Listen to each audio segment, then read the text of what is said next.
पार्वतीचा पुत्र आहेस तू, पहिल्या मानाचा महापती।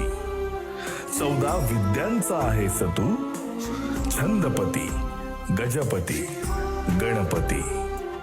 तुझ्यात सामावला आहे संसार सारा, तू 64 कलांचा अधिपती। विराजलास सानिध्यात निसर्गाच्या, तू कलाकारांचा कलाधिपती, तू कलाकारांचा कलाधिपती।